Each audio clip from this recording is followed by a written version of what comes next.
Hello, hello, and welcome to another story time brought to you by ABC Read and ABC Learn, in which we are here to help you develop and nurture that love of reading in every child as well as every adult.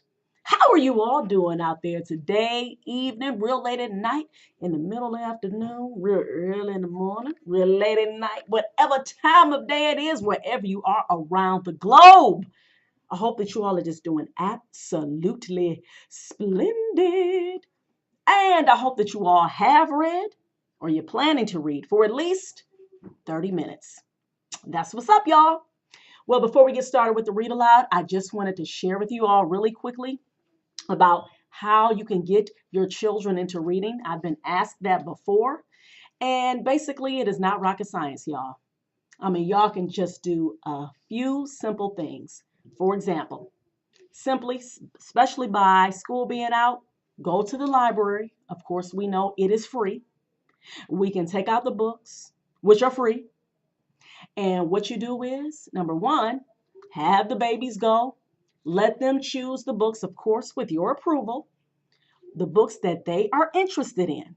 Always start with what they are interested in. Don't start, I know how it is, especially with us parents, mamas and daddies. We like, okay, I want to make sure that you get your education on and all of that good stuff, which is great. But if they choose to pick a comic book, and of course, again, just like in my standards, my house, it can't be nothing that crazy, that graphic stuff to where it's just like totally inappropriate. So if they want to choose a comic book or a book that is cool with your approval, go ahead and let them do that. Also, get books that are on audio, books that are on CDs, all right, that they are able to listen to, whether you guys are in a car or whether you may be on the bus and you can, have. I know I said CDs, right? A lot of people are like CD. Who getting CDs? Now, what you talking about, girl? You in the old 1900 with them CDs. All right, fine. Actually nowadays, all right, you can actually download books, free books to listen to, all right, on your phones or on your tablets. You can do that too, all right? But the point is that you are getting books to listen to on audio, as well as you're getting books. I love the physical books. Love these, love these babies, right? Page turners, love it, okay? And so what you do is you are surrounding your children with literacy, with books. You are pretty much advertising books, all right? You're getting your marketing on. Just like how when our kids are watching the TV, when they're on the computer and they see these commercials and they're talking about, oh my gosh, you should have the new, this toy or these new shoes or these new clothes, and how they put all of these billions of dollars into advertising because they want you to spend their money because they're like, hey, this product is what you need, even though we know it's not a need, but they're telling you this product is a need. Guess what? You can take that mentality and put it towards books. This is what you should be doing right now. So you can have your kid, like I said, have them listening to books. You can put on the story while they're doing their chores or they're doing an activity. You can also grab a book and say, you start reading something and you like, oh my God, y'all, wait a minute, hold on, listen to this. This is like so funny, man. Check this out, right? You got to pump it up, right? Don't just always come at them with, all right, y'all, come on, it's time to read 30 minutes. Sounding like really you don't feel like doing it yourself.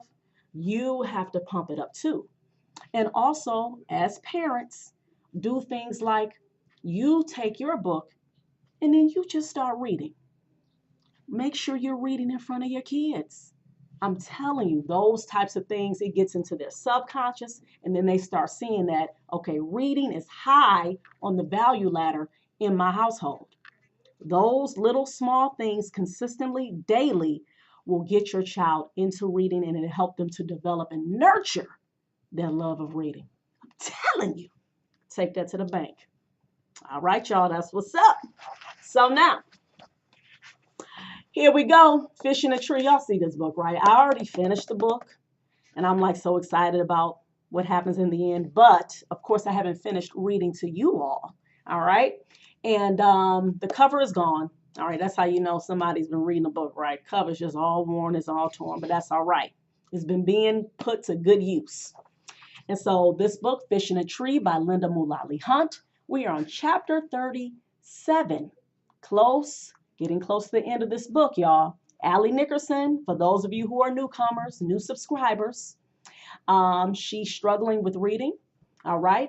And she is really trying to get to that point to where she can really say that, okay, she needs help with reading. Actually, she has a teacher, Mr. Daniels, who has been noticing. He notices that there's a problem, but she has still not fessed up yet. She hasn't talked about it yet, all right? But he can tell because he is an in-tuned teacher. He is an engaged teacher, okay? So right now we're on chapter 37, and the title of this chapter is A Chicken, a Wolf, and a Problem. Because it's Fantastical Friday, Mr. Daniels has planned a puzzle for us to solve. He draws some squiggly lines from top to bottom on the board and tells us it's a river. Then he proves he is the worst artist ever by drawing a chicken, a wolf, and a bag of grain on one side of the water. Mr. Daniels, did you draw that with your eyes closed? Oliver yells. No offense, but that's terrible. He laughs. I'm not offended, Oliver. I have eyes to see it. Then he looks at me. We are not all wired to be gifted artists. Then he adds a little boat, which looks a lot like a banana, on the bank of the river. Okay, he says, here is your problem to solve. You need to get all three of these items across the river, but you can only take one item at a time in the boat. You can't leave the wolf alone with the chicken because the chicken will become lunch. You can't leave the chicken with the grain or the grain will become lunch. So how do you get all three items across the river? Remember, only one item in the boat at a time. Easy, Oliver yells. You just take the chicken first. What happens after that? Then you take the grain. But what will happen to the grain when you go back for the wolf? After a couple of seconds, Oliver drapes himself over his desk. Mr. Daniels pats Oliver on the back. It's okay, kiddo. It's supposed to be hard. Mr. Daniels turns to Suki. Any idea? She puts her pointer finger on her chin. If you take grain first, wait, if you take wolf, she sighs and shrugs. I don't know. Albert's eyebrows are so scrunched up, they look like they'll cover his eyes. Take a few minutes to try to solve this on your own. Then we'll talk about it in a bit. I can't figure it out. No one can. Most kids have drawn a river and the animals like Mr. Daniels did. After a while, kids start talking to each other. I'm surprised when he doesn't tell us to be quiet while we try to keep solving it. I tear off 3 little pieces of paper and draw the chicken on the first, the grain on the second, and the wolf on the third. I move them around back and forth across the river. The class is loud now. I pick up my 3 pieces of paper and ask Mr. Daniels if I can work in the hallway because of the noise. Sure, go ahead. I'm out there just a few minutes, moving my pieces around, when Shay and Jessica come out. They sit across the hall from me. I guess they came out here to work too? This is dumb, Jessica says. Tell me about it, Shay answers. Who cares about chickens and wolves or whatever? Do you know the answer, Allie? Jessica asks. Why are you asking her? Of course she doesn't know, Shay says. Shay whispers something to Jessica, and soon after, Shay is holding up signs with words. Can you read this, Allie? I try to ignore them. I am not going to let her see me upset. I remember, life with Shay is like playing chess. Don't get flustered. Don't make mistakes. Aw, you can't read it, can you? The baby voice doesn't bother me as much as the words themselves. I try to concentrate on solving this problem. Shay moves closer to me. You are so stupid, Allie. You know, Mr. Daniels is only nice to you because he feels sorry for you. Come on, Shay. Let's go back inside, Jessica squeaks. Don't come on me, Shay snaps. Whose side are you on? I'm on yours, Jessica says. But it isn't the sound of loyalty. It's the sound of fear. I stand up, go into the classroom, and go into the corner behind Mr. Daniels' desk. It's hard for me to push the sound of Shay's voice out of my head. But I remind myself that just because someone says it doesn't make it true. I concentrate on the three pieces of paper: the chicken, the wolf, and the grain. I move the pieces of paper around on the floor. It takes me a while, but I realize that you need to take more than 3 trips. You need to take the chicken and then the grain, but then take the chicken back with you and leave it while you take the wolf. Then you leave the wolf with the grain and go back for the chicken. I leap up. I got it! Keisha and Albert are surprised. So am I. Mr. Daniels comes over and I whisper the answer in his ear.